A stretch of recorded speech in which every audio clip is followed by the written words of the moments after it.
नमस्कार दोस्तों। आज हम रेलवे के आगामी परीक्षाओं के लिए topic wise previous year question करेंगे। हमारा आज का टॉपिक है मॉडर्न फिजिक्स।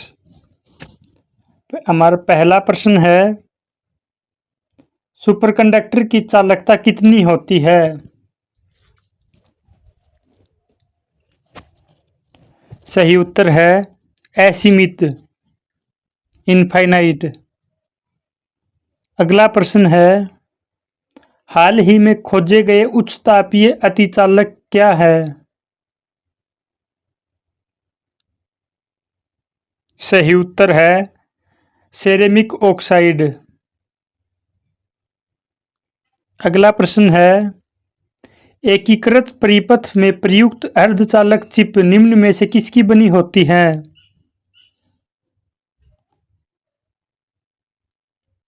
सही उत्तर है सिलिकॉन की। अगला प्रश्न है, ओटो हान ने अणु बम की खोज किस सिद्धांत के आधार पर की थी? सही उत्तर है यूरेनियम विखंडन के आधार पर। अगला प्रश्न है, लेजर को किसके द्वारा उत्पन्न किया जाता है?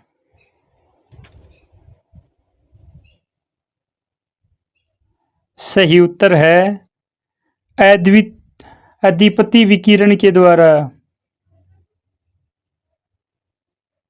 अगला प्रश्न है, क्रायोजेनिक इंजन का प्रयोग कहाँ किया जाता है?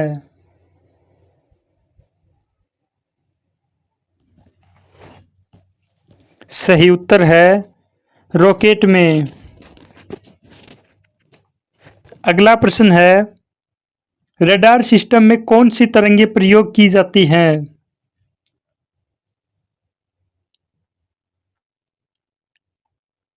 सही उत्तर है सूक्ष्म तरंगें। अगला प्रश्न है, सितारों में अक्षय ऊर्जा के स्रोत का कारण क्या है?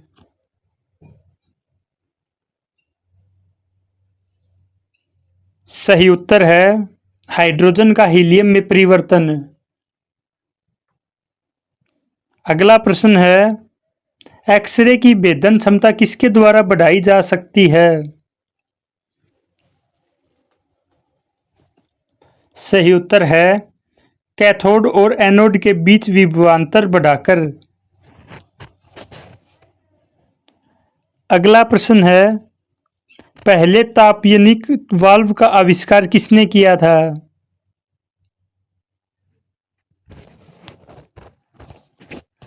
सही उत्तर है जे फ्लेमिंग ने।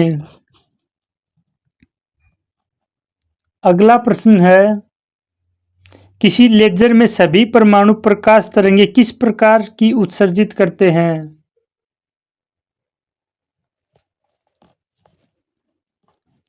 सही उत्तर है उपयुक्त सभी।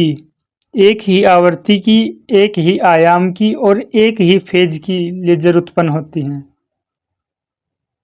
अगला प्रश्न है, किस प्रकार की विद्युत चुंबकीय तरंगें उपग्रह संचार के लिए प्रयुक्त की जाती हैं?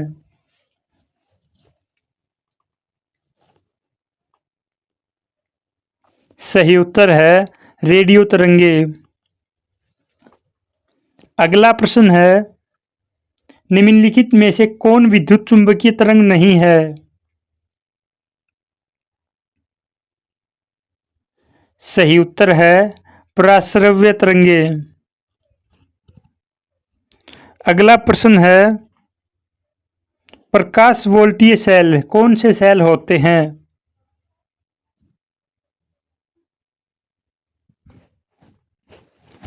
सही उत्तर है सौर सेल।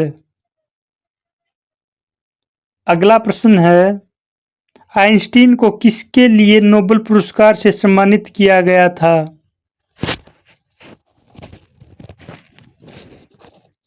सही उत्तर है प्रकाश विद्युत प्रभाव के लिए।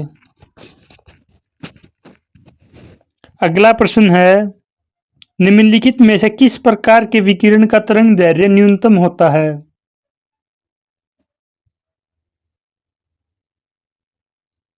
सही उत्तर है पराबैंगनी किरणों का। अगला प्रश्न है, निम्नलिखित में से कौन सा एक गुण एक्स-रे का नहीं है?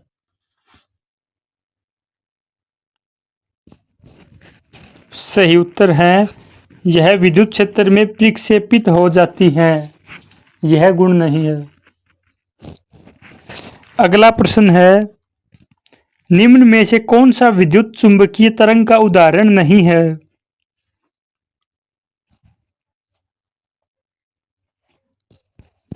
सही उत्तर है पराध्वनिकी तरंग।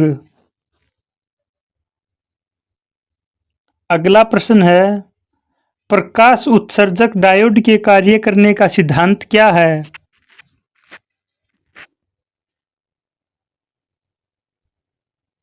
सही उत्तर है विद्युत संदीप्ति।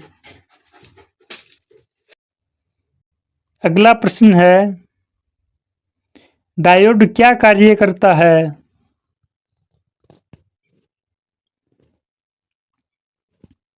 सही उत्तर है धारा को एक दिशा में प्रवाहित होने देता है। अगला प्रश्न है, टेलीविजन के दूरस्थ नियंत्रण के लिए किस प्रकार के विद्युत चुम्बकीय विकिरण का प्रयोग किया जाता है?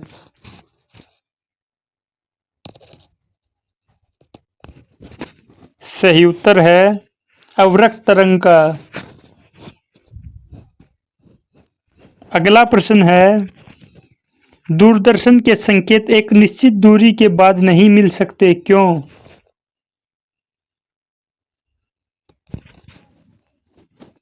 सही उत्तर है वायु संकेतों को शोषित कर देते हैं। अगला प्रश्न है, जब जर्मेनियम जाली में आर्सेनिक परमाणु डाले जाते हैं तो वह क्या बन जाता है? सही उत्तर है बाह्य सेमीकंडक्टर। अगला प्रश्न है, रडार का प्रयोग किसके लिए किया जाता है?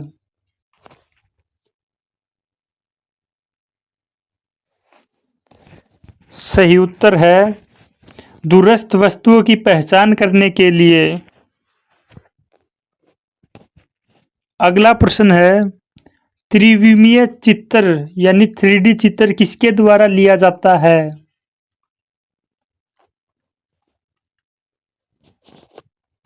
सही उत्तर है होलोग्राफी के द्वारा। अगला प्रश्न है, लेजर बीम का उपयोग कहाँ होता है?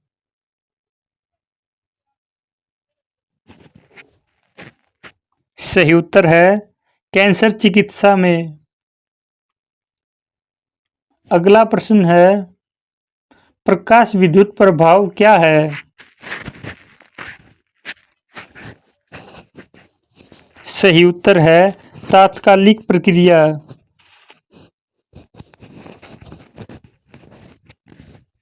अगला प्रश्न है, बिना शल्य चिकित्सा के पथरी का इलाज किसके द्वारा किया जाता है?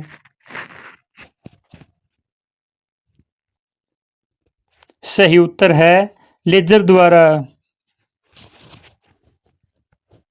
अगला प्रश्न है, टीवी रिमोट कंट्रोल किस किरण के सिद्धांत पर कार्य करता है?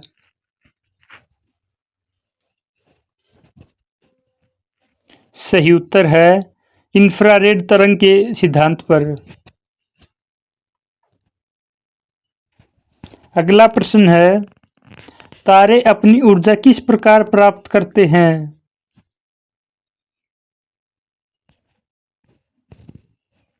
सही उत्तर है नाभिकीय संयोजन के फलस्वरूप।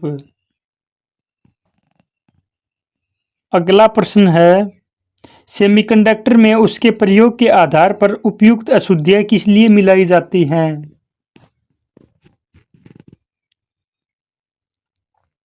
सही उत्तर है उसकी विद्युत चालकता बढ़ाने के लिए। अगला प्रश्न है, निम्न में से कौन सा धातु अर्धचालक की तरह ट्रांजिस्टर में प्रयोग होता है? सही उत्तर है जर्मेनियम। अगला प्रश्न है, कूलिज नालिका का प्रयोग क्या उत्पन्न करने के लिए किया जाता है? सही उत्तर है एक्सरे उत्पन्न करने के लिए। अगला प्रश्न है, रेडियो कार्बन डेटिंग किसकी उम्र ज्ञात करने के लिए प्रयुक्त किया जाता है?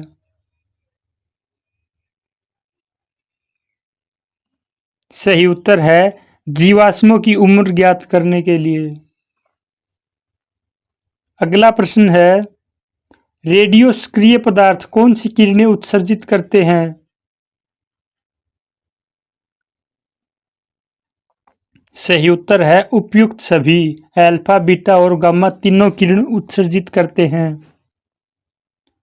आज की प्रश्नोत्तरी में कितने प्रश्न सही किए कमेंट बॉक्स में जरूर बताना।